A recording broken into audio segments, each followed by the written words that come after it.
Didn't go on live.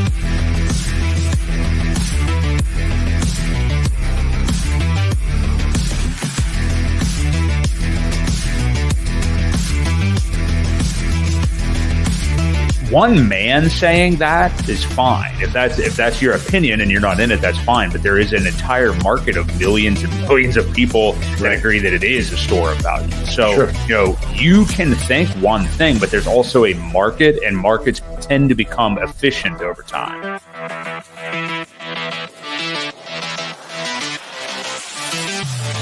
We do know that you will always get paid in Hex on a daily basis. And that is truly the miracle that we call Hex, because it is trustless interest, trustless yield. Nothing will stop that contract from running.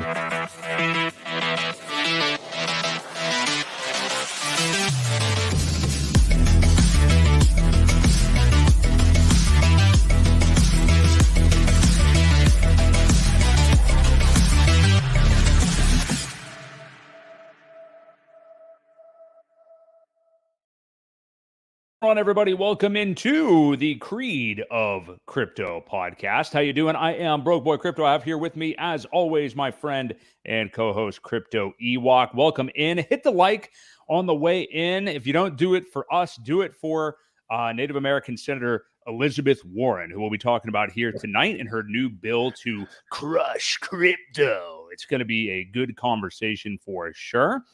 We have a lot to talk about tonight. I'm sure we're going to have an active chat, so hit us up with questions, comments on everything that's going on in the world of crypto, and the world of DeFi, and the world of PulseChain. We have tons of stuff to get to. It's going to be a great show. We had CPI today. Nobody really cares about that, but anyway, it dropped by 0.1%. That's inflation in the U.S. Still not good, but I guess people were celebrating it. Tomorrow we have probably a useless FOMC meeting where nothing occurs at all.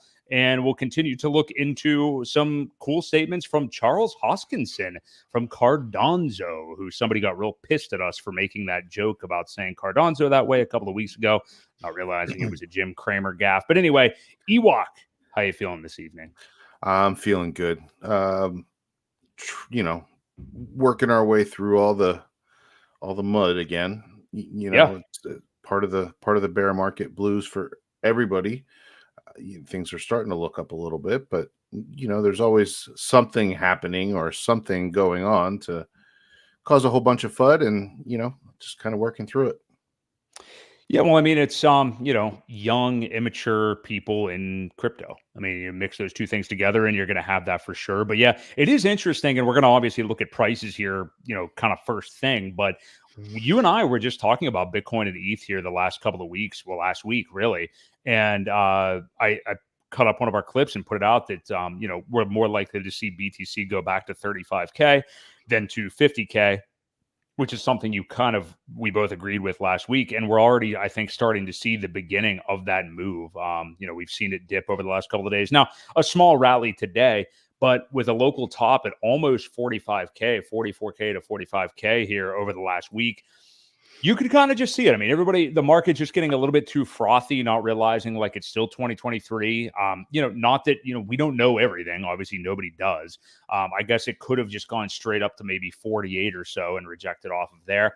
But certainly at this point, we look like we've probably got a local top. I'd venture to say maybe it's going to be our high for the year. I mean, it's not saying a lot. We only got 3 weeks left. But I do think we are going to see some continued, modest red for Bitcoin and the rest of the market at large here anyway for the next couple of weeks, and just see a pullback. It would just make sense. All these people, I just saw a poll the other day. I forget who took it, but it was a big time account. But most people were somehow actually expecting that 50K would happen this month. I mean, I don't know. I think that screams like I only hold Bitcoin and I need this to happen. Yeah. and I Yeah. think maybe that's where that energy is coming from. Yeah. But yeah, I think a we'll give lot you of people, yeah, I think a lot of people forget that there's some large investments or investors in the markets, who will not be afraid to take profits before the happening, just knowing previous cycles, what's going on. And I think that, you're seeing that. You're seeing the early onsets of that. oh, Sorry about that. she can join Um, in. she's usually right beside me, but That's her first bark we've ever heard. So actually, I that's know big for her. Yeah, I, that's I big. do have a dog, so Yeah, yeah, yeah, um, but yeah, I forget where I even was. Oh yeah, there's a lot of it, large players in there that know how to play the markets, that will do this type of thing. And you're seeing it. That's kind of why we said there will be a sizable pullback here by the end of the year.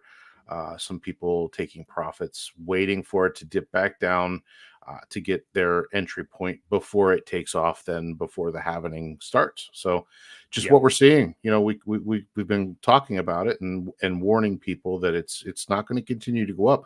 And most of those people that say 50K by the end of the year, they're the ones that were probably calling for, $300,000 Bitcoin at the end of the last cycle. And right, right. so you just watch out, be careful, and don't overextend yourself, because there is going to be, this pullback, and who knows how far it will dip. Sometimes it's been pretty sizable. Yeah. Yeah, I think, maybe worst case scenario, we go back to the low 30s again, although I don't know that I'd like I said, worst case scenario, but I think in the region of 35K again, and that could even, I mean, from the point we're at right now, I mean, I think there will be a time here early in 2024 that we're trading below these prices, and I think that we've had this conversation not just with crypto altogether, but also our ecosystem with PulseChain and everything that, you know, well, 2024 we figure to be a bullish year all around for the most part. I think people are going to be amazed when it's like the calendar turns to January 1st and everything's not just instantly super bullish. I mean, Yeah. it's still going to take a little bit of time. And, Yep. people do forget, like with these market cycles in crypto, that great stuff and the blow offs happen in this very, very condensed period of time at the end, Yep. Um, Usually condensed to about 2 months. mhm. And that's maybe even pushing it. Sometimes several weeks is usually when you see the majority of the big green candles. It all happens very fast, and it comes and it goes. So if you're not ready for it, that's why we say DCA in, so that you're there when it does happen, instead of trying Right. to time it. People will be kicking themselves really, really hard for not DCAing over the last year and a half or so, for sure, once things take off. Take a look at the PulseChain ecosystem prices. So we've obviously had some volatility over the last week. You and I, Ewok, actually were the catalysts, it looked like, for this big drop that we had last week. I think we were right at this point in the show, actually, last week. So maybe I should check the chart again now and see if anything has changed. It doesn't look like it. But we had a big kind of drop of about 15% or so during this time last week. Yeah. But right now, we've been really consolidating in that area that we really dropped down to. So it looks like it may consolidate here for a bit before never returning, possibly. Something I saw that Sami had pointed out, and it does look similar if you look at the charts, but if you look at XRP Ripple over the summer, right after their victory over the SEC. Obviously, we remember they did like a 2x in one day off of that news. And, that was probably the biggest obvious short of a lifetime. It was obviously going to come back down. But if you look at they retraced almost that entire move. So Ripple Yeah. beat the SEC, this big thing finally happened. And they retraced almost the entire move. And then they consolidated for a while before moving back up. And the charts actually do look relatively similar. So, yeah, I think we probably continue to consolidate here, maybe for the rest of the year, or like right around this mark. But I kind of feel like we've seen our new low, if you will, of this 50% off the sack rate right around this region anyway. But what do you think about that, Ewok? Yeah, I agree. I think my dog's going crazy. Bear Yeah, with me a minute, okay? no worries. Yeah, go. I can. You need to go do something. I can fill in. Yeah, I'm just going to see why the Okay. massive barking. I'll be right back. Okay, go ahead. So yeah, I think that we will continue to see consolidation here, basically these prices for the Pulse token, obviously, which everything's obviously liquidity bonded. So I think we'll see everything pretty much right there. But this is an interesting time. And, there was an interesting event last night that I'm sure we're going to talk about. I've been looking out to see in the chat if anybody wants to bring it up. But obviously the news last night that a lot of people on Twitter decided to go break to the world without actually reading anything and kind of misrepresenting what happened. But some things in terms of the certain 3-letter agency lawsuit against Richard Hart, and whether or not he'd actually been served and things like that. I want to get into that conversation with Ewok, but I thought it was interesting. And I said this to Ewok actually last night when that news, if you even want to call it that, did break. And I said, I don't think we're going to see any kind of sell pressure off of this because we just had that huge move happen last week. This, regardless of what really happened, was kind of to be expected in this whole, useless ordeal anyway.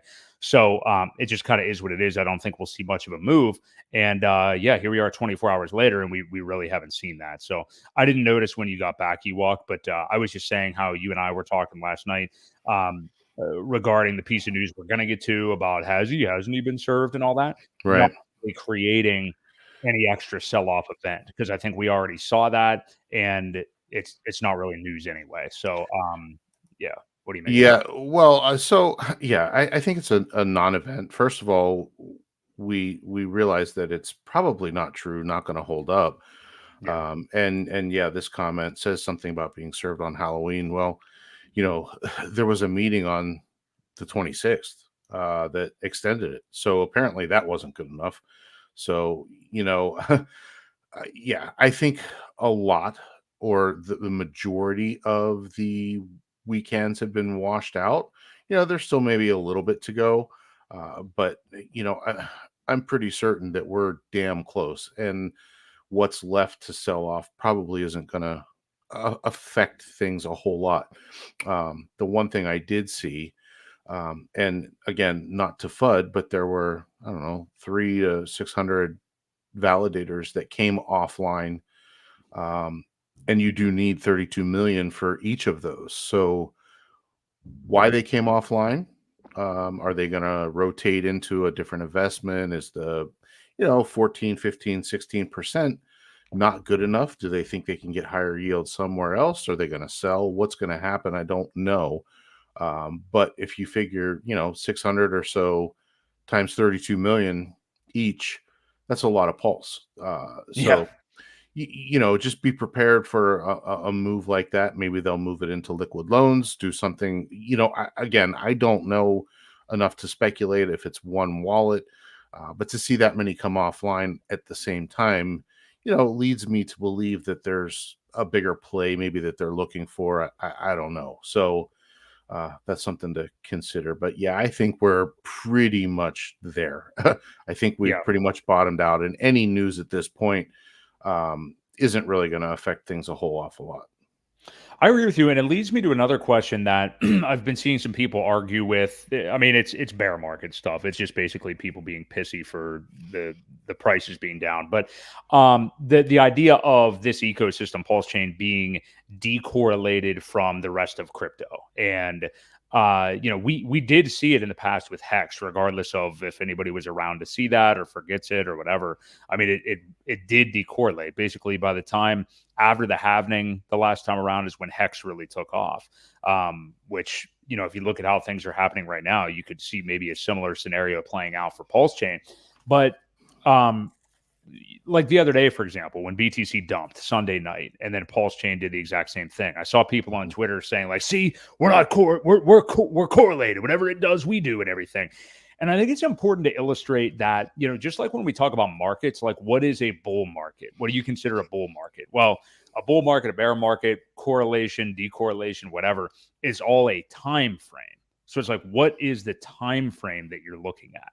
Like, you could say that crypto is a terrible investment. You could say that it is the worst investment in the world over the last 2 years. If you look at it from 2013 to now, you wouldn't say that. 2010 to now, obviously you wouldn't say that. So what is your time frame? So what do you make of that, Ewok? I mean, because I do still think that this ecosystem is not correlated straight to Bitcoin. I mean, well, look at the bit. So we had the launch of PulseChain. I mean, since then, the ecosystem's been down. Bitcoin's 2x up off the lows. So that doesn't sound like a lot of correlation right now. So anyway, what do you make of that? Well, yeah, I mean, so financially, it's not correlated to Bitcoin. There isn't a whole lot of liquidity pairs with Bitcoin at all on any exchanges. However, you still have sentiment correlation too.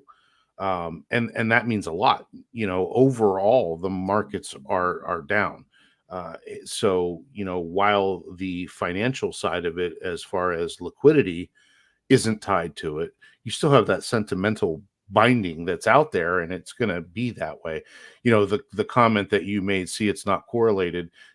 Every time Bitcoin goes up, Pulse stays the same, and every time Bitcoin comes down, Pulse goes down.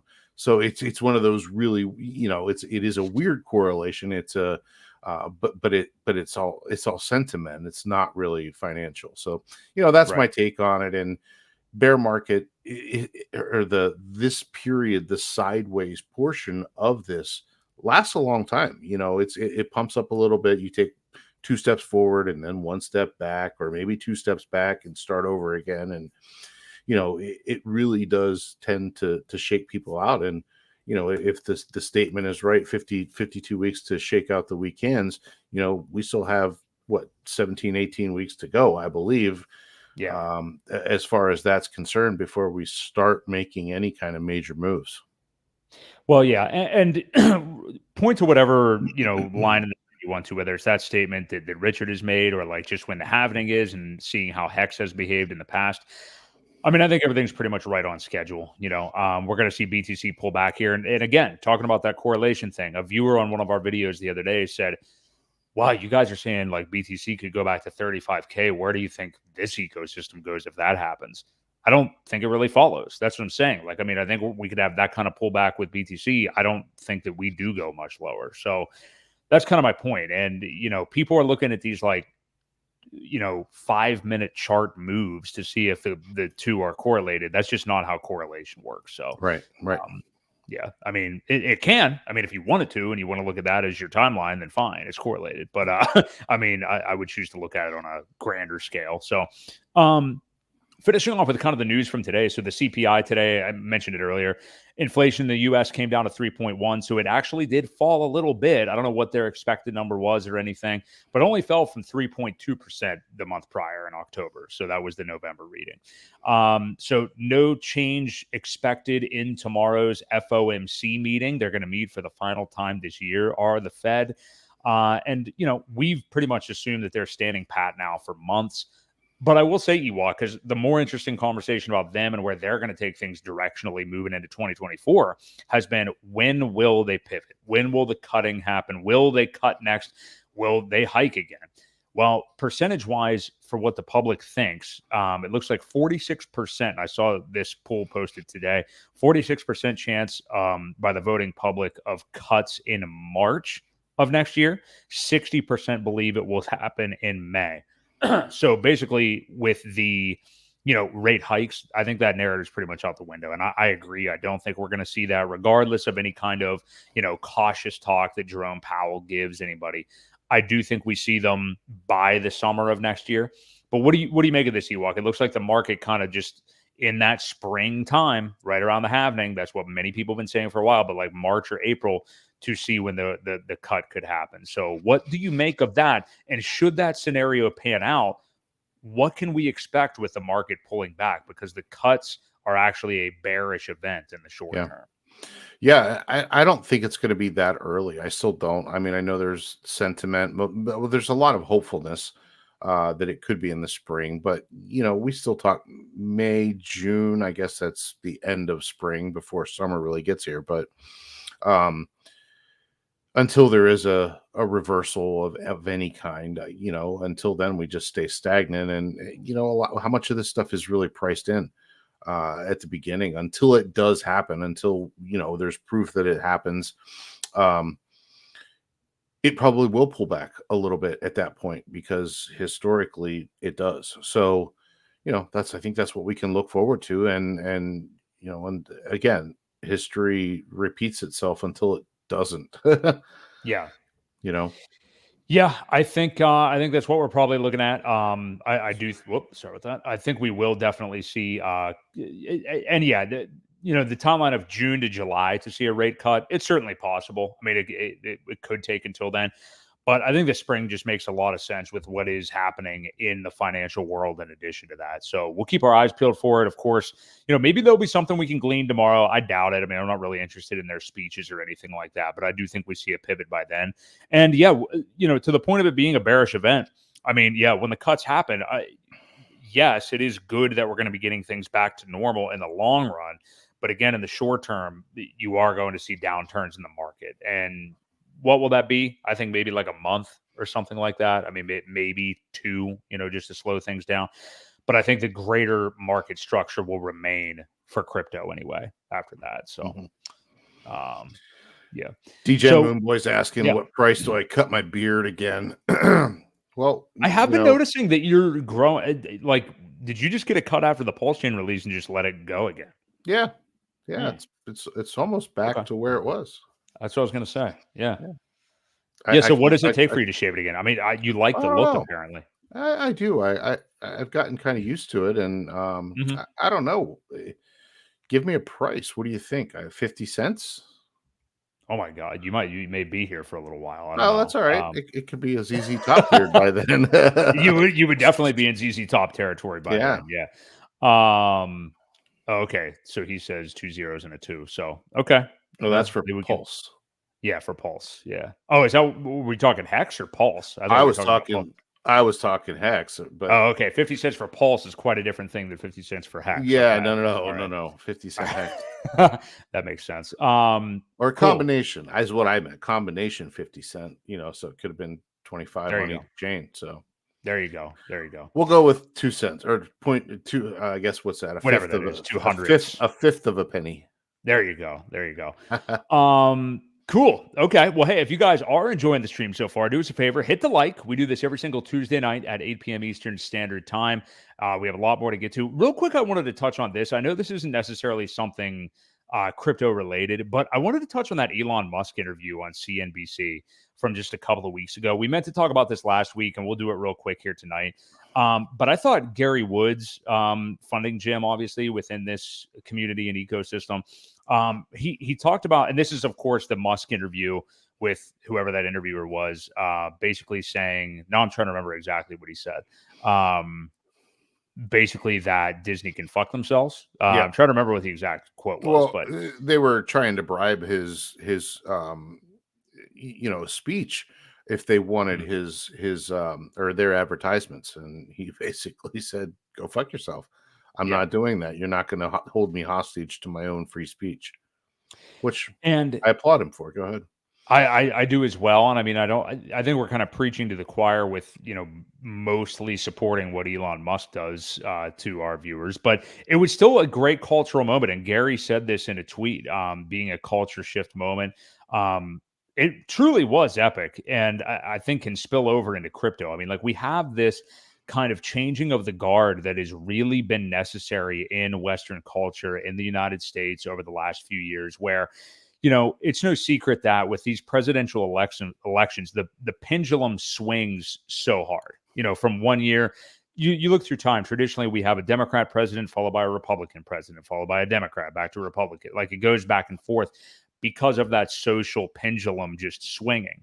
And I think that the Trump phenomenon had that pendulum swing so far in that direction that we swung back way too far in the other direction. And now we're kind of bringing it back to center with these figures like Elon Musk, Tucker Carlson, Joe Rogan, obviously, just these people, Patrick Bet-David, just people that honestly, a lot of them seem like maybe old school Democrats. And I mean that, like, I don't mean that totally insulting either. I mean, like, when we were growing up, being a Democrat was a lot different than what being a Democrat is right now. There's a lot of people that are voting Republican these days that were, that their views haven't even changed that much, and they were Democrats their entire lives. So I think we're seeing that culture shift moment basically with him saying things like that, with him owning Twitter, X, whatever you want to call it now. But yeah, this is what we need, is more leaders to become brave like this. Now, he's rich as hell, so obviously it's easy for him to be that brave. But there's plenty of other rich people out there that put their tail between their legs and don't fight for any causes at all, and just kind of have the corporate media shut them up and don't fight. So yeah, I thought it was just great to see. I mean, what do you think this could do, like just spilling over into crypto and stuff like that as well? Because I think that just these kind of attitudes and everything does empower citizens more against some of the tyrants like Native American Elizabeth Warren, who we'll be talking about here in a moment, and her new crypto bill. But she's the real tyrant, and I think that something like that does empower people to just rage against this machine, so to speak. So what do you think? Yeah, well, I want to read Grounded in Hex's comment. It says, please don't drink the Elon Kool-Aid. And I don't know I'm not. if there really is any Kool-Aid.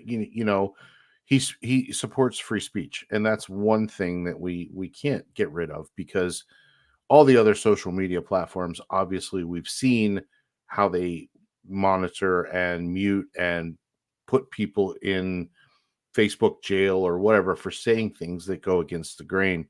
And that's one thing that I do respect Elon for doing. So if that's Kool-Aid, then I guess it is. But I'm not going to be a huge fan to make him the next president or anything crazy like that. No.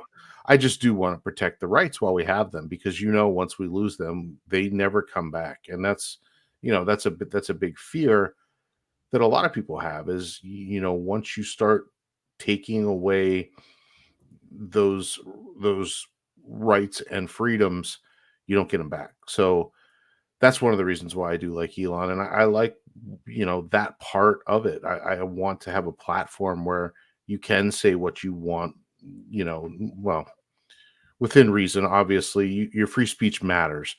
You obviously can't go out hating people and threatening people.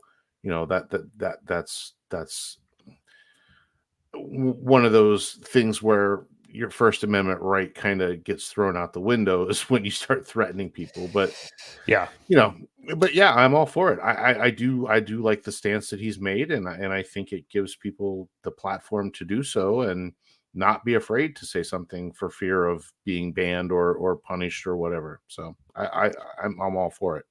And definitely in no way fanboying out. Trust me, there's enough fanboys out there of, these types like Musk and stuff like that. I mean, I've never been anything like that, I think, for myself. I'm just saying that it's good to see somebody doing that. He is doing that. And, he's done a lot for society, and I support it a lot more than what a lot of the other people that are loud are talking about. So right. It is what it is. And it was a cool moment, I think, anyway. That leads us to a good transition here. So let's talk about Chief Warren. So Elizabeth Warren, senator in the United States from Massachusetts, claiming crypto is a threat. This is something new. She's assembled an anti-crypto army before, and now she's introducing a crackdown on crypto bill. She introduced it on Monday. So, and I said this to you, Ewok, it's always some kind of cartoonish, like comic book nature of her bills. The crypto crackdown, the anti-crypto army, like we're banding together. It's always this very cartoony type thing. But sure. But anyway, so basically all this talking stuff about people that did 15 years ago that is like funding terrorism. That's what crypto is doing. It's funding terrorism, as if USD is not. I think what it is it's a threat to their boomer generation. That's really what's happening here. Stealing from our class. She won't get anything passed against crypto. I mean, she doesn't get anything passed at all. We saw the stats come out of her basically entire tenure. She's got a giant O for. I think she's O for about 1,500. And I think that might be what it is that she's just kind of this I don't even know how to say it, like slogan gal, where she just puts out these things to get the ball rolling. She's basically like an engagement troll or an engagement farmer in real life. So what do you make of that? Yeah, I agree. Luckily, like you said, the track record is awful. There isn't a whole lot of success for any of her crazy bills. And you do make the point that they don't ever talk about the funding of terrorism that happens with the US dollar. Right. That is really untraceable.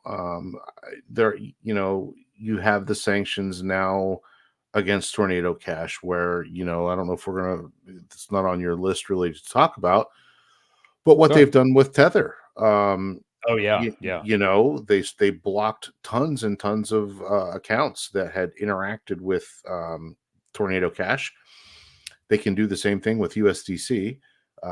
So just be very careful in the stable coins that you decide to hold, because if somebody says, I'm going to drop 0.001 ETH to thousands of people, just to make a statement, your wallet could be affected, as part of that has interacted with Tornado Cash, and next thing you know, your money's frozen. So, just be very careful. I would think I would lean towards DAI at this point if you're going to be in a stable coin, or Coast.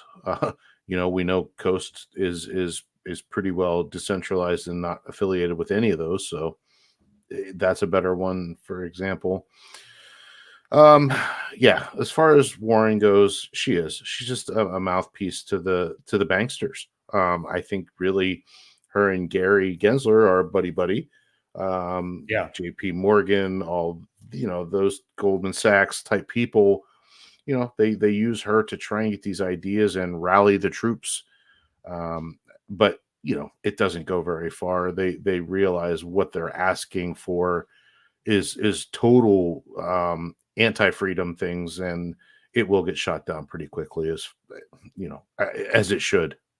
Yeah, she uses, I just put it in the chat, she uses the harmless grandma strategy. I mean, she's kind of always done that. And, if you've ever really seen any of her presentations, I mean, it's just always like, there are people in this country that can't put a solid meal on the table. It's always stuff like that with this, like, my voice is going and I'm this empathetic figure. It's people like that are like the biggest criminals. Isn't it funny how it always works out that way? Well, and Hex Girl makes a good point. She's getting paid off. Did you see the net worth? She's worth like $63 million. She gets paid $200,000 a year. Yeah. But her monthly income is over $400,000. Like, how is that possible? Like, what's going on? You make a couple of moves. I'm not good at math, but that doesn't add up to me. That's like she saved every single penny that she's ever made. Yeah. Well, she may be just a super minimalist and, saving up her pennies over the years. Watching your videos. Yeah, exactly. But or maybe she has some money left over from the reservation days or something like that. I don't know what it is, but I don't know. It doesn't compute to me either. But yeah, it's purely her and her cronies that want to preserve their illegally gotten wealth by keeping U.S. citizens under their thumb. I mean, this is what this is. They want to stifle innovation at every turn. It's just at some point, like, when does the U.S. actually fall behind because of some of this stuff, and when do these people, I'll say this politely, like, die off in terms of their political careers? You know what I mean? And to Hex Girl and yours comment, like the wealth thing. I mean, this isn't anything new. I mean, we saw that with Nancy Pelosi. I mean, all of these people are pretty much bought and paid for. I mean, most of I would venture to guess that even a lot of the Republicans in Congress are bought and paid for. I mean, it's just kind of, unfortunately, that's how it works. Yeah, I mean, the sooner that we kind of acknowledge everything as a uniparty system and just check out of it, the better. I mean, this is all a class war. It has nothing to do with Democrats versus Republicans, and that's what they want you to do, is constantly infight about, like, abortion and shit like that, when it's really about, like, we're rich, you're not, you stupid people just stay poor and argue on Facebook. And Elizabeth Warren is chief to that mission, I would say. So obviously I don't think that this stands any chance of getting passed, but you're right, Ewok. It is trying to crack down on interacting with things like Tornado Cash. And to your point, more importantly, as far as actionable things here, what can we do to avoid the freezing of assets like that, because Tether has basically cucked out and is freezing wallets that have Tether in it that have interacted with that. And I'm with you 100%. I mean, I expressed to you last night, like, not really wanting to use USDC going forward for fear of the same thing eventually happening down the line. While nothing has happened with it yet, DAI is definitely preferable. Just censorship wise. So, I mean, what would your moves be to, like, when you're getting into PulseChain and stuff? Because I've still been using USDC. Maybe I'll shift over to ETH and DAI and just start transferring it over. But I mean, I think this should be a warning sign, looking at the direction of these stables, that we should stop using Tether and USDC. I just, I'd rather start the process early before something happens. Sure. And I think the way to go is honestly, if you're going into PulseChain, try Coast. I think that's, one of the best ways to do it in a decentralized manner that isn't going to shut off your coins. You don't ever really have to worry about it. We've talked about the, I always forget the name of it too. It's the stable coin. UST or no, it's the, maybe it is it's the trust one. Yeah, it's similar. I don't think it's UST, but it's similar to that. I think Johnny always tells us whenever he's here. But yeah. I do know what you're talking about. Yeah. Yeah. I always seem to forget the name of it, but yeah, it's a coin that's tied to a bunch of equities, things like that are backed by that instead of by dollars. They're backed in a different way, and they're not centralized in that manner. Who knows? Maybe they do have an on and off switch, but DAI is at least backed by multiple things.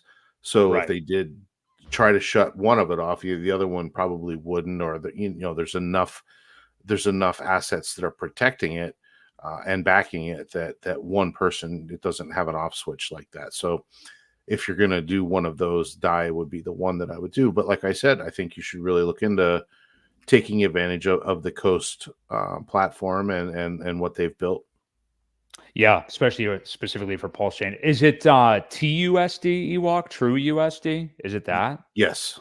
Okay. All right. That's what I thought. Yeah. So I think it is advisable to start looking into other options there, because there are people there, I mean, obviously USDC is, Circle and BlackRock and all that stuff. So, I mean, I would try to quit using them. I mean, just might as well get in the habit of it now anyway. Yeah. So that's what Elizabeth Warren does have going on right now. So we'll kind of keep our ear to the ground as far as that goes. We're going to get in a little bit more to the PulseChain stuff here in a moment, because there's really good news to talk about there as well. One last thing I want to talk about, you brought up this over the weekend, Ewok, and I think it's an interesting video clip and an interesting story, and a lot of the comments on it were just asinine, I thought. But Charles Hoskinson, he of Cardano fame, with that snippet video of him in his famous Hawaiian shirt, and not that he only has one, but I don't know where he was, some kind of event. Maybe you saw this, but it was about a 2-minute video clip where he essentially said that the industry doesn't need Bitcoin to survive, which kind of led me. I was thinking of what kind of a poll question to put in our group tonight, and I thought this was interesting, is what best describes your relationship to Bitcoin? So BTC is part of my portfolio. I plan to buy BTC in the future is option number 2, or I'll never buy BTC again. I think it's interesting because we're at the stage where I think a lot of people are realizing that the returns are just not going to be there that obviously there used to be. Even seeing BTC go from 3K to 20K in a bull market before. Last time we saw 20K, from the lows, I don't know basically from top to top, 20K to 69K. This time, what are we going to see? 69K to 100 something K, maybe. So we don't know. But anyway, so far, BTC is part of my portfolio. It looks like 26% of our audience tonight holds Bitcoin right now. 15% plan to invest in it in the future. My guess when I hear that is like to preserve gains in the next bear market. And then I'll never buy BTC again is 59% of our audience, which is pretty much where I would be. I mean, it all depends on how you want to handle thing in a bear market. Like when you take profits, what you want to put it into. But yeah, I mean, I don't think I have much reason to get into it. And I think that's, interesting. Obviously, Charles Hoskinson wasn't just talking about price appreciation for Bitcoin. He was talking about the ancient like tech of it versus the things that we are having built now. So I totally understand critics to what his comments were saying that maybe Cardano isn't the solution. I understand that, and of course he's going to show his own thing. But he is right about BTC is a religion. I mean, he definitely has that. I mean, as much as we realize that like Hex and PulseChain and everything is, BTC definitely is too. But yeah, why would you be against proof of stake if you're a BTC Maxi? He made great comparisons to desktop computers evolving to iPhones eventually. This stuff all evolves over time, and we're 15 years in at this point. So I personally don't agree about him, speculating that, about BTC dying. But I don't think it's going to die in like the not exist sense for certain. But in terms of like being ancient enough that it's more so ignored eventually. Yeah. I mean, I think he is right. And for some reason, comments were like lighting up his statement. So I don't know. What did you make of it? You're the one that brought it to my attention. So yeah, there's a lot to unpack with it. And I think he even did say something like, well, maybe Cardano's not the answer either. But Bitcoin doesn't have to be. And it doesn't, I think what he was saying was the crypto market as a whole doesn't need Bitcoin to survive. It would, if Bitcoin died tomorrow, I think the rest of the crypto space would be okay. However, the exchanges do just fine. There's a lot of technicals out there that have been created that would do just fine if Bitcoin went away. People would just move their assets. So I think that was more his point, was, we don't need it to survive. It's there. It is the grandfather thing. It's old, father time, and it will be there for a while. However, something I read today is they're in some trouble, with the ordinals and that type of thing, which they're causing problems blocking up the block space. So what do? Do you expand the block size? Do you get rid of the ordinals? There's a lot of things to take advantage of. And if you get rid of the ordinals, then there isn't really enough transactions to keep things going. It doesn't fund enough. So, on one hand, they need it. On another, they don't. So it causes a lot of problems. So, that's kind of where we're at. And again, it is the old, it's Windows 95. Right. It needs a lot of work. It needs a lot of upgrades. And unfortunately, it's so hard to do with the way it's coded. It's always been spaghetti code. And when you do upgrades and fixes, it usually introduces bugs. So that's why it hasn't been done.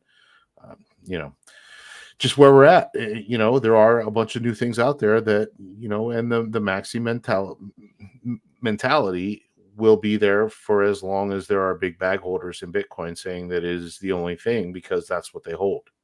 Right. Unfortunately. Yeah, that's always going to be there. It was just some of the reactions to his statements I didn't understand at all. I think it's because whatever account that was that tweeted it out, which I do have it bookmarked. I should have brought that up. But whatever account tweeted it out, Jesus, come on, Twitter. Basically put a headline on it like, oh, Charles Hoskinson says Bitcoin is dead. And I think it was just people reacting, obviously, to the headline, as most people do. I'm just trying to see what the actual, Cardano CEO, they call him. I don't see how Bitcoin survives. It's a religion, not an ecosystem. Hash rate will fall and it will die a slow something death. That doesn't make sense, but anyway. So people are reacting to the headline. And if they watch it, I think you get the sentiment that he was talking about. And I agree with them. Yeah. Yeah. So, to your point about the ordinals, Ewok, because the Bitcoin ordinals thing has like all these people up in arms. Like Max Kaiser is losing his shit about it, and people that did buy Bitcoin way back in the day and are likely like billionaire status now and don't care about anybody else improving it or it going anywhere differently now and wanting just the rest of crypto to die. But Bitcoin Maxi's here tweaking out about ordinals, wanting ETFs for their sacred crypto. The hypocrisy is just, like the people that they hate in government. Like the hypocrisy of some of these maxis is just like the hypocrisy of the people that they supposedly dislike in government. They got rich from BTC, and now they want there to be zero innovation within crypto and no one else benefiting from it at this point. It's just like, so I don't understand that. I don't know. Is it as simple just as like I already got my riches from it and I don't care about anybody else? I mean, I just don't understand how you could ever be at any point in time against innovation. I don't understand it. Well, it's part of the Maxi mentality. I think a lot of people in Hex suffer from it too. Now, the difference is we've got a finished product that is pretty standalone and does amazing things. So, I don't want to say, well, they say that about Bitcoin, so that's why they act that way. But, when you dig down deeper, it is old, outdated, slow. There's a lot of problems with it. We really haven't had any problems other than price down with Hex. That's the only issue that we've seen. It still works. It still prints that at that time every day, so yeah, I mean, it is the Maxi mentality that we're dealing with. And unfortunately it will be that way probably as long as communities exist. Yeah, I think so too. So that's enough of the Bitcoin talk. Feel free to participate in the poll as well. But if you guys are enjoying the stream so far tonight, do us a favor, hit the like. We appreciate it. We do this every Tuesday night at 8 p.m. Eastern Standard Time. So let's get more so into the PulseChain ecosystem. So first off, we'll talk about this thing from last night. So right around 5 o'clock Eastern Time, there were news that I guess the court docket on Court Listener with the kind of erroneous SEC lawsuit that was filed against Richard Hart had an update with the SEC folks claiming that they officially served him. This caused many people on Twitter that I don't know, have some kind of like a newspaper complex or something. I don't know what it is, but it prompted them to tweet, the all caps breaking news, Richard Hart has been served and all these things. Then we get further news from it and you see what the document actually says, which is basically that we haven't really served him. We don't know where he is. We just left some papers somewhere where he may have lived at one time. And we're going to hope that you consider this proper service. So, I know you feel the same way I do about this Ewok. I don't really care about the news or lack thereof here because regardless of whether he really was or not, this is a step that would happen in this stupid process anyway. So who cares? Like the reactionary stuff already happened. This is where the price is. Nothing's going to change. Nothing has actually changed with the price since any of that stuff. But I know our gripe is more so with some of these tweeters and where they've gone with this news or again lack thereof. So what was your take? We talked about it in the green room, but what's kind of your take on how some people go about reporting this stuff whenever it comes to light? Yeah, tweeters or twatters or whatever you want to call them, but yeah, it's the whole breaking news mentality. They want to be the first ones to post something, true or not, and get that clout from it, the interaction, the engagement.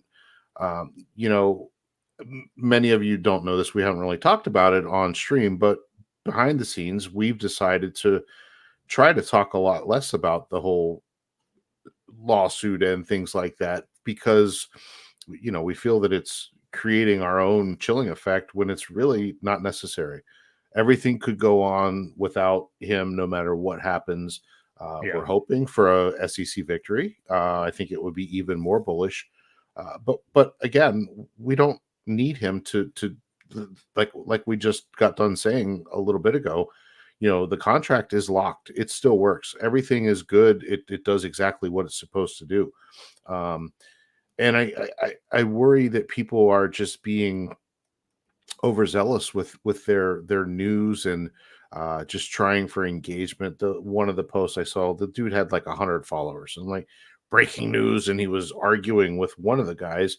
I forget what's the guy's name, the lawyer guy that we kind of refer to. Nuclear herbs. Nuclear herbs. Yeah, he's a good person to follow for accurate information. And he'll even admit when he says, "I don't know. I've not done this part of the process before," but he does put out a lot of good information. And then you get some other people that have no idea what they're talking about, and they just want FUD. They just want to see it fail. So they'll do everything they can to put stuff out there, whether it's true or not, and hope it causes FUD and price go down, because that's their ultimate goal.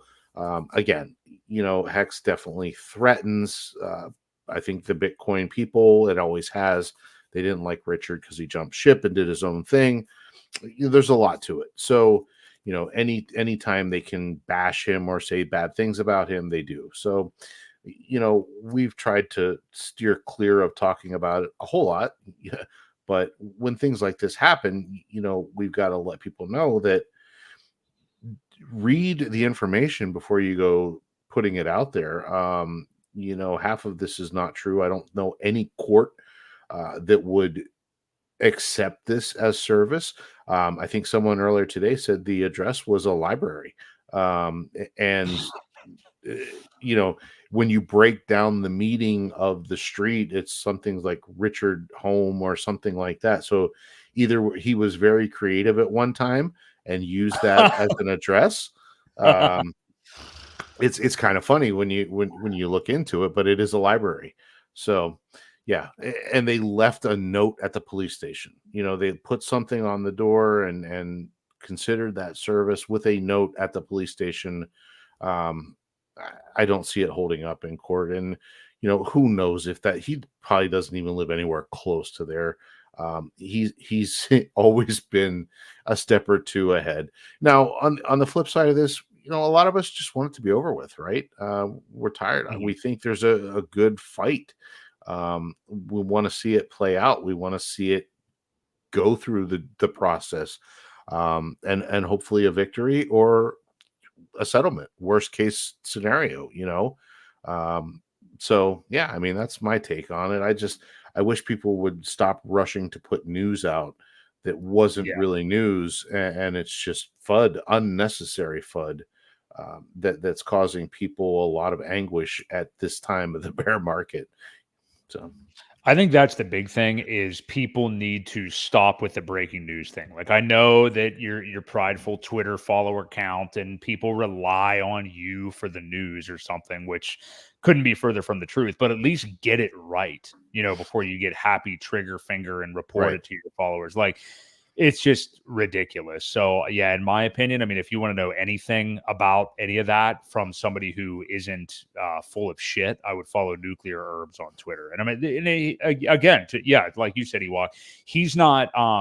He will say, if there's something that he admits that he could get something wrong. But I mean, he certainly knows more what he's talking about than most of these people out here that are just taking clippings and stuff. And actually, another thing, I saw Funding Jim, Gary Woods brought this up to bring him up again. But he said that, one of the things against Twitter policy right now, speaking of Elon Musk as well, is reporting what is not public should not be public information like that. And like court proceedings of any kind fall under that umbrella. Like, there are addresses in there, whether they're real or not.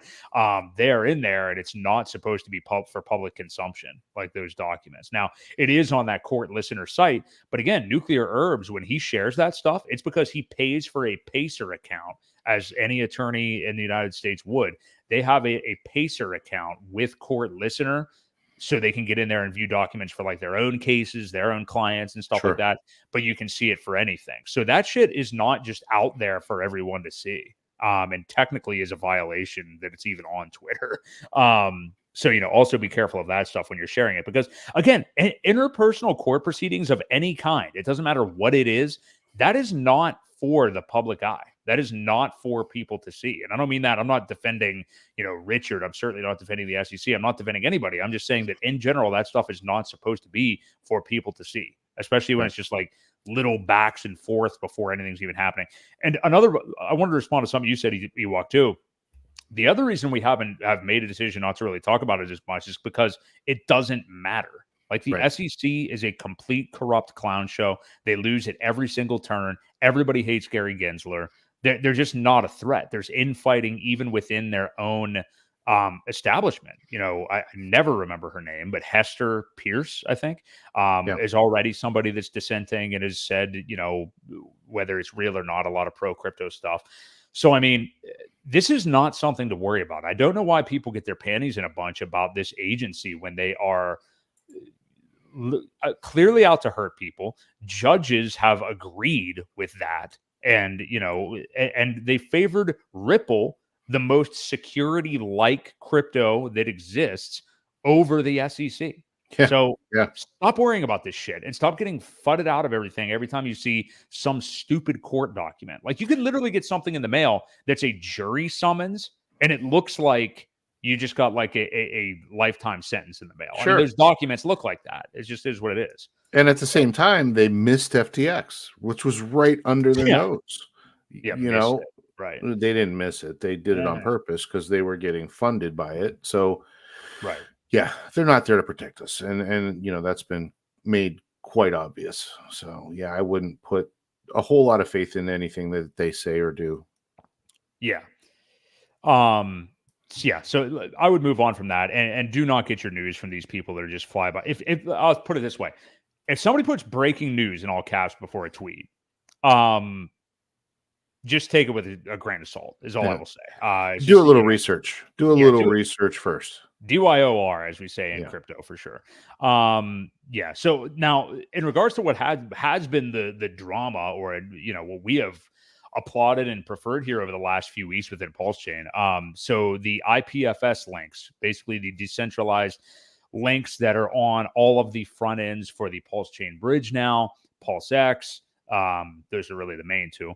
RH tweeted the other day about how Uniswap front end endorsed false reports to hosts for being a scam because Uniswap front ends are so often forked to make scams.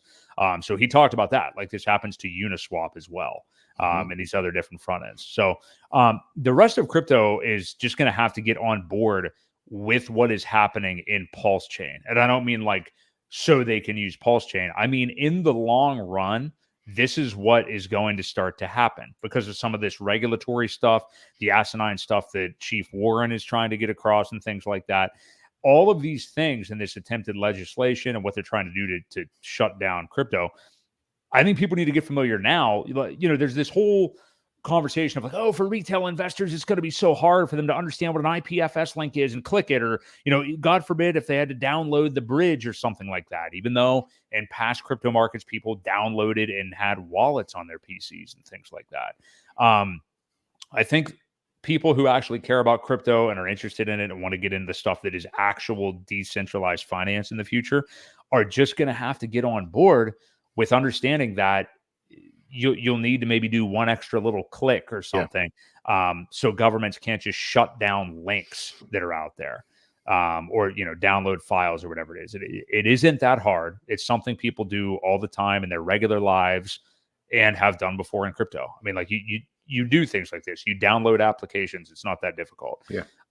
So I just think people, and I am talking specifically to a couple people within PulseChain that I'm sure people know who I'm talking about, just need to stop bitching. And if you're constantly bitching and not offering like any solutions or anything, start positioning it differently or offer a solution is all I have to say. So, but what do you make of it? I mean, I again, love that we're going in this direction. And I think that other true DeFi products that really care about themselves and, how they are to the rest of crypto, they should adopt what we're seeing here at PulseChain. I think you will see that. I think we'll see that moving forward, probably a little bit later in the, in this cycle. I really think that we always say it, Richard's a couple steps ahead. and people will see it. People will take the idea and they'll run with it. Now, you have to have a website to host them. Obviously hex.com go.hex.com is a site that hosts those IPFS links. There will be other ways to obviously have to get them out there, because you can still take those websites down. The IPFS link will be there. You may just have to find another source to get it, but people need to get used to it now. Again, you said it. What's one more step? Crypto isn't easy for the beginners. It is a process that you have to learn. You have to do it a couple times to feel comfortable with it. Now we do it in our sleep. You can do it with your eyes closed pretty much. As with anything that you do and you learn a new process, it's going to be difficult. So if you learn it the right way the first time, I really think that this will be adopted by many other people to protect their true DeFi. Obviously, the ones that are true DeFi, I think you'll see it may weed them out a little bit too, and help you figure out who is real DeFi and who isn't. Could be a litmus test for that to see who's, who doesn't want it and who wants to keep things on a platform that could always be removed. And when that platform is gone, so is your money. Yeah, exactly. And great comment by Carl in the chat that I highlighted a minute ago. So he says, try opening a bank account. If you want to talk about it's so difficult, I got to click this IPFS link. Open a bank account.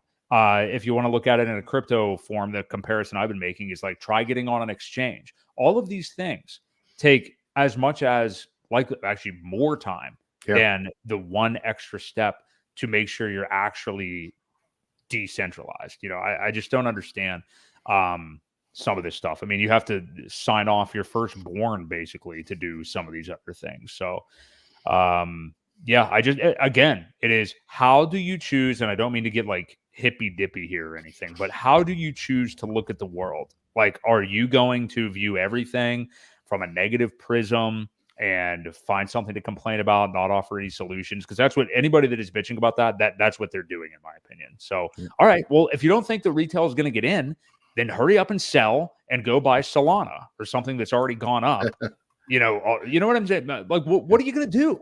I know I'm not saying that there can't be dissenting opinion. There certainly can. I don't mean that. We need ideas and stuff like that. But if all you're doing is complaining and not offering any ideas, I don't really have any time for you. So exactly. So any other thoughts on the IPFS stuff there, Ewok? No, I'm just waiting for the punchline to this joke. What's that? Hold on. Gary Gensler, Roger Goodell, and Jay Monahan walk into a bar. We're waiting for it, DJ Moon Boy. So hit us with it. Let's turn our attention. Oh, so Power City launched today. Now, I don't know much about it. I don't know how much you know. I know there's a lot under their umbrella from everything that I saw. I watched Corey Geary and Dane, two guys that I really enjoyed their show when they do it in the daytime here. They talked about it today. They sacrificed for it because those guys sacrifice for everything under the sun, I believe. But yeah, hey, I'm not going to sit here and pretend I know a lot about it. The platform looked like it didn't have a lot going yet, and I think they're kind of doing a step-by-step launch. But it is another thing that's been pledging that it's going to launch for some time, and we've known about it for a long time on PulseChain that has delivered something so far.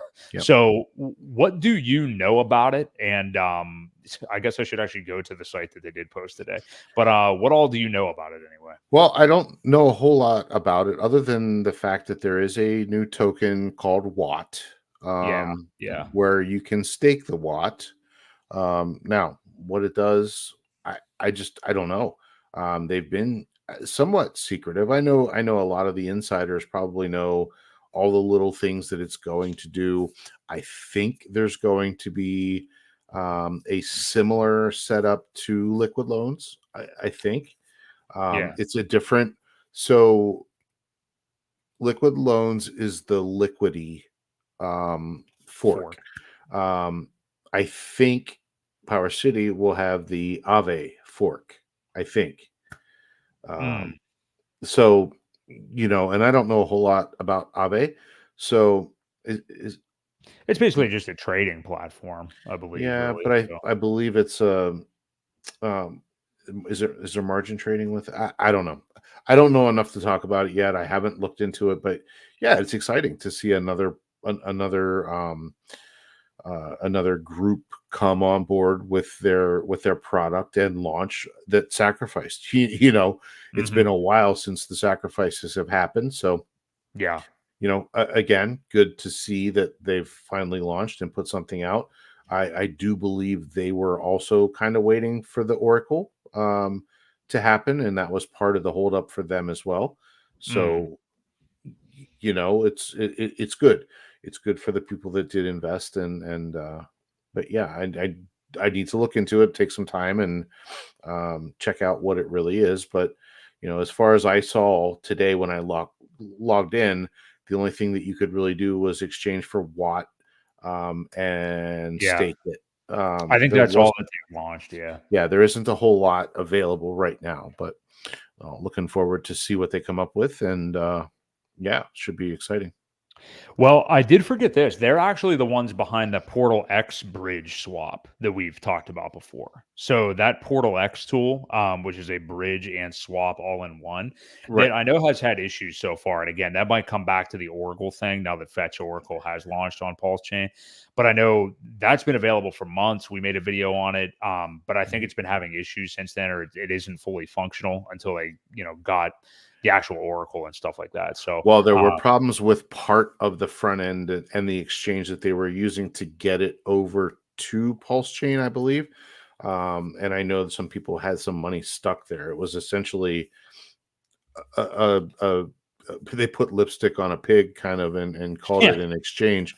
Right. They were using changenow.io or something as part of one of the protocols, and there were other things that were kind of conflicting with each other that gave it some problems. So yes, Portal X was also theirs, but they do have some other products that they're planning on launching. I just can't remember what they are right now. Well, I'm looking at their Twitter. They have the Earn protocol, which I think is one of their bigger things. Earn Pulse Earn, staking rewards. Yeah. Earn. I think it was Earn instead of Aave. Yeah. Sorry. Yeah. That's what it is. Earn. Yeah. Okay. Yeah. So there will be more to come out with that as well. And they're kind of doing more of a tiered approach here. But I think we are seeing the floodgates probably open up, which, we've had some products launched on Pulse Chain, obviously, for some time. But now with liquid loans officially being live as of a week and a half ago now, almost 2 weeks ago. Now that we've seen that, I think we could see the floodgates with like any other laggards maybe that haven't come along yet. So, Yep. yeah, continue to see good stuff, and we will see more stuff built on Pulse Chain for sure, and more things come to it. So glad those guys have something live anyway. And I am looking forward to Portal X Swap being fully functional because it eliminates a step for you, and you can bridge and swap all right there.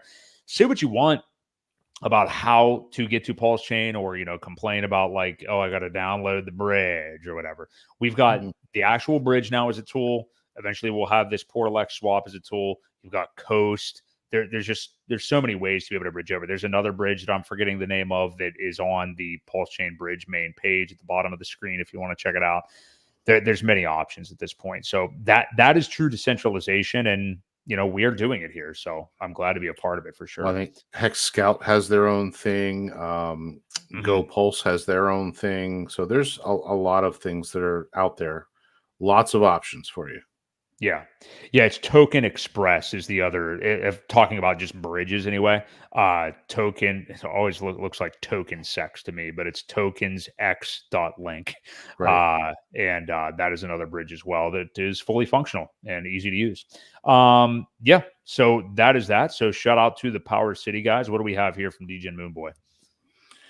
He says, anyone who hasn't bought the Created Crypto Tri-Blend t-shirt, you should. Feels great. Looks great. Get one for Hexmas. I love it. Tri-blend t-shirts are the way to go. I'm telling you. Like it's what are the three? I'm forgetting what the blend is. It's polyester, just a little bit of cotton and like rayon or something like that. Yeah. Breathable. Cotton shirts suck. I mean, I actually am wearing one right now, but cotton shirts are just shrink. they shrink. Yeah, you can't breathe in them. It's just not. I'm not a fan. But we have cotton shirts on there too. So whichever one you prefer. Let's wrap up with this. This is everybody's favorite topic, and I assure you, you probably find something out or hear something here from Ewok or I in this conversation that you didn't know before. And a huge disclaimer: we are not tax professionals. We are not tax attorneys. We just do taxes, much like you, or as you should be anyway. But talking about crypto taxes, hey, it's December. We're going to start worrying about this stuff probably in the next 6 weeks to April of next year here in the US, obviously. So really just talking about what our process is and answering maybe some questions in terms of sharing what we've done in the past and kind of best practices when it comes to crypto reporting and stuff. So first off, Ewok, I'll let you take the lead on this and then we can just have a conversation. But first off, of the many crypto friendly tax services that there are, and I'm not talking about like, Tax Act or TurboTax. Those are like your traditional taxes. I use TurboTax, but those are just kind of your like traditional ones in the United States for regular income or whatever. But in terms of the crypto platforms themselves that can help you out, what is it that you have used and had a lot of success with, and what can you tell us about it? Well, I think we've talked about it before, but we both use Coinly as a platform. Coinly with a K, Koinly. And they do a pretty good job of sorting out your transactions, dealing with your hex stakes, things like that. And they recently added PulseChain after several people had asked them. So there's a fair amount of people that are using it. Now, there was a problem recently with the Block Explorer because the link that was scan.pulsechain.com that was linked to the syncing of your wallet, they moved that scan.pulsechain.com to an IPFS link. Coinly did not update that on their side yet, so it's hard to sync your wallets in PulseChain, but they have added it. It is a good tool to use. So we both, like I said, we both use it and like it. And until there is something better, which, I've heard there are a couple different things that are in the works, but just haven't been released yet. Yeah. And they do a great job. I mean, like, as soon as you found out about the link to Pulse Scan being broken on there, now they do have PulseChain on there, as you said, as a blockchain. So you do have that on there. But after the IPFS thing happened, they didn't have access to the actual correct Pulse Scan now. You and I both submitted tickets, so I'm sure they'll get that corrected. But yeah, for anybody who hasn't used Coinly, and I can't speak for any other services because I haven't used them. I've heard of other ones. We can only talk about what we've used. But you can literally just put in your wallet addresses in there. It'll just run transactions back to the beginning of time, whatever you request. The same with your exchanges, which you will want to do, because remember, like, you're not just worrying about what did I do in 2023? We've all been down now for 2 years in terms of the prices of everything. You want to make sure that your long-term capital gains, if and when you ever get any in this market, are long-term capital gains, not short-term capital gains. So you need, if your question is like, well, should I really put like my Coinbase API key or my Coinbase history or Kraken history from like 2017 the whole way to now on there? Yes, would be the answer to that. Because if you've held something for over a year, that falls in the US under long-term capital gains, which are only 15% if memory serves.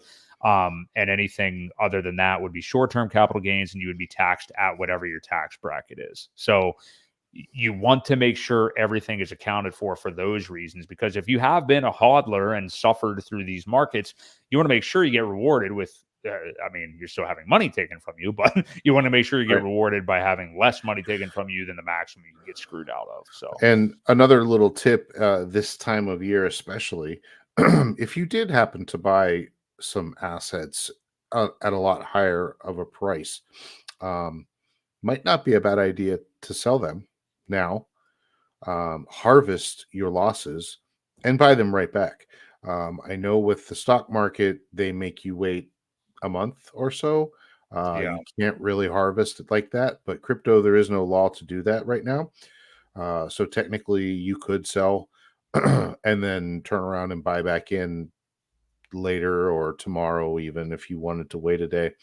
But that way you could capture your losses at least as a offset if you did have some gains as well. So it is that time of year to be thinking about things like that. Again, I would definitely talk to your accountant or advisor or somebody to make sure that you're not, messing anything else up. But that is also a strategy that, like I say, approaching the end of the year, you want to think about those type of things. And same with taking profits as well. I mean, again, not that anybody's in any huge position to do that, but if you are, you may want to decide, like, do I want to take them in 2023? Do I want to take them in 2024? It's just all things that you will have to decide for Yeah, yourself anyway. And when you do that, set aside whatever, a quarter of it up to probably a third of it, potentially for taxes, and if you overcount how much you'll need, you can just use that to DCA back in later on or something like there you that. go. Talk about this Ewok, because I know something that you know a lot about from using Coinly in the past. But when it comes to, since this ecosystem, people are going to be staking Hex a lot. How do you designate money, I should say Hex, that you received back from your Hex mints, stakes, whatever you want to call them, when you do claim those? How do you designate those on there? Because is it just regular income, or is it counted as something else, the yield that you receive back from those Hex stakes? Well, they are considered, different people consider them different ways. So you really, again, you have to talk to somebody. On Coinly, though, there is um, a manual button that you can hit to change the classification.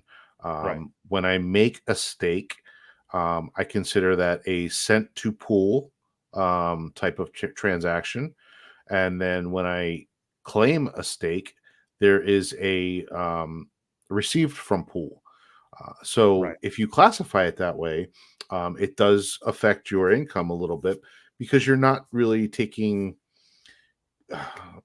Well, again, it's a fine line. I'm I don't want to be the You're not professional that. giving advice. I just was No, interested in what you've done yourself. I mean, right. you by So no that's means are you how I telling anyone what classify to do.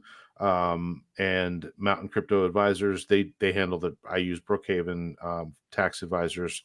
so they are the ones that are filling it out and doing it. So if there's an audit, they handle it.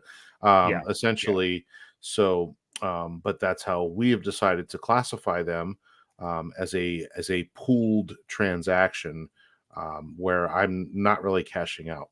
Um, there's money going into a pool, there's money coming out of a pool, or actually Hex going into a pool, Hex coming out of a pool, and usually Hex going right back into the pool. So there isn't really any. Now, if I were to sell that for USD, USDC, or whatever it may Right. be, then there's my taxable transaction. But as far as staking, unstaking, restaking, it's classified a little bit differently. Or you can, if you have the tax advisor to do it for you. So that's Yeah. how I do it.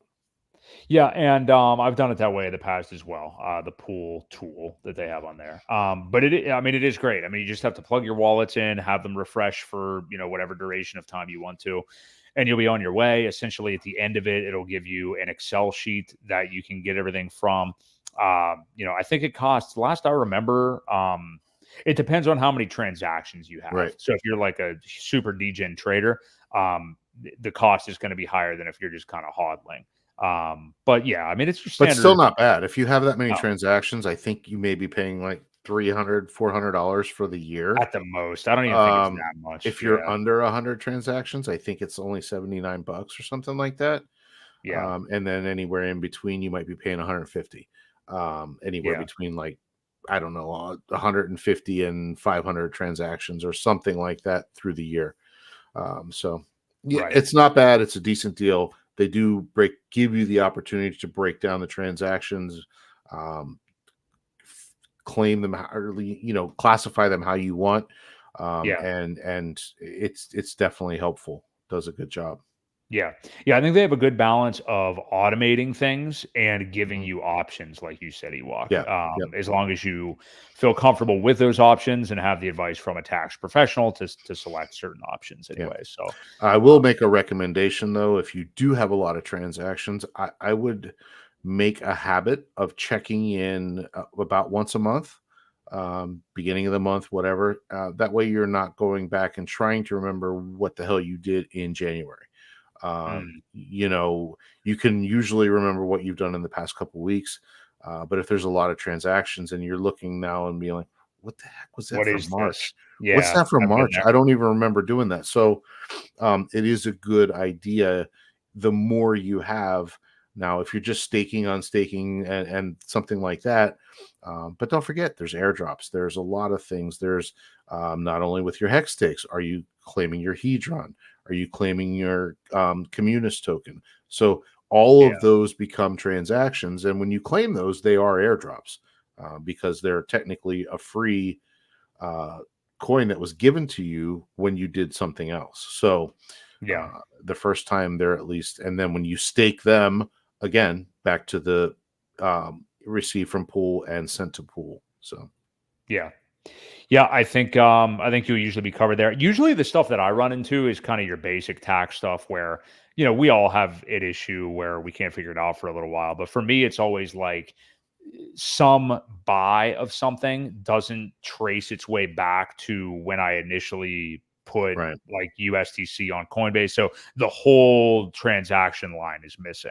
yeah, So that's an important thing because it'll look like you were just given like airdropped something or something. You want to make sure that your initial capital is in there. So there's that trace of like, this is money right, I put in. This right, is when I had it in until this is when I sold or didn't sell, rather than I just like received this money. right. That's Because kind it's of the how I run difference of a zero and a dollar, right? it. Yeah. Starting at a zero, so you're paying full gains rather than you actually purchased $1 worth of USDC. You want to start at that point at least. Right. Something you wanted to bring up, Ewok, and I don't know if you know the answer to this or it was just a question that you had or just wanted to kind of discuss, but you also brought up when it comes to liquid loans for this Mhm. during tax time. You made the point that loans are not taxable, Right. but the liquidations would be taxable, right? Correct. Yes, if you take a loan out, you can go buy a car. That is Mhm. tax-free money, and as long as you pay it back, you're fine. It's like borrowing money from the bank. However, if you don't back up and collateralize your loan enough, and you get liquidated, that liquidation is a taxable event. So, depending Mhm. on where you're at, all countries are different. If you're not in the United States or wherever, jurisdictions are different. Look into it, but yeah, borrowing money and using it to purchase something is not really a taxable event in the United States. However, getting liquidated is. So just be Yeah. careful. And that does make sense because it is a decision that you made, to put that trade in and ultimately get liquidated. So Right. that does make sense. So a lot of food for thought. Obviously, it's a little bit more complex when it comes to crypto, but thankfully we do have these tools. And Mr. Chink said it earlier, I believe. Even Coinly, not all these different places, these different tax softwares for crypto. They don't know or have all the answers to how the IRS, yeah, there we go, will view things. It is still the Wild West out Yeah. here. Yeah. Maybe not as much as it used to be, but it still is. So, Yep. yeah, just the way you designate things, just be careful. But, chances are you're going to be fine. So, I've Well, never really as ran long into as you're reporting and you're reporting all your transactions, that's more what they want to see. It's the people that they know that are doing stuff that aren't reporting anything. right. Yeah. You will get some benefit of the doubt because there is a fine line, or not a fine line, but there is a lack of clarity, I guess.